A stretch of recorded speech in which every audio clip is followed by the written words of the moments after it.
आणि वाघोडांची टीम आहे. तुम्हाला कसं वाटतं वाघोडन? आम्हाला खूप सुंदर वाटतं वाघोटन. तुम्ही इथे काय करायला येतात रोज? आम्ही इकडे निकडे मासे पकडलाय.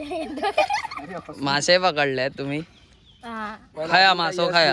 इकडे बुदर आहे. पण अजून काही यश मिळालं नाही. अजून यश तरी मिळाला प्रयत्न नाही चालू आहे. तरी प्रयत्न चालू आहे यांचे. प्रयत्न चालू आहे. वाघोटांचे धुरंधर लोक आहेत. आता हे लोक बघा काहीतरी काहीतरी नवीन दाखवा, नवीन सेटअप करतात आहे मासे पकडायसाठी. पण काय यश नाही भेटत आहे. लिंबू पाणी येईल वरती. मासे पकडून जात आहोत तर लिंबू सरबत वर येता. आणि एका ठेंगो भेटलो. तुम्ही बघू शकता इकडचे वाघोडांची पोरं आहे ती. आणि हे लोकांना पण खूप वाघोडान एकदम मस्त वाटतो.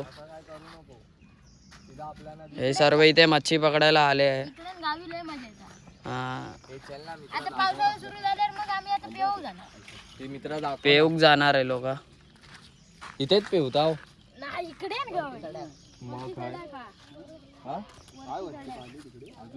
हे लोक इथे नाही पेवत पण इथे सड्यावर पेवतात हे लोक. तुम्ही हे बघू शकता हे लहान लहान पोरं आहे इकडचे वाघोडांचे. आणि आम्ही त्यांच्यासोबत मस्त एन्जॉय करतोय वाघोडांचा. तुम्ही काय बोलणार काय? अरे लाजतो कशा? खास वाटता तुम्ही, थोडे खास वाटता. यो माणूस लाजत नाही. तुझं नाव काय मित्रा? प्रथमेश. अरे प्रथमेश आमचा पण आहे. यो प्रथमेश. अजून काय माहिती देऊ शकता त्या वाघोडांची? वाघ बी काय येता काय? पहिले ये मांजर बघितला पण वाघ सारखा दिसला. त्याकाच वाघ म्हणतो आम्ही. हे वाघोडांचे पोर आहेत. खूप चांगले पोर आहेत इकडची. बघा बारिशने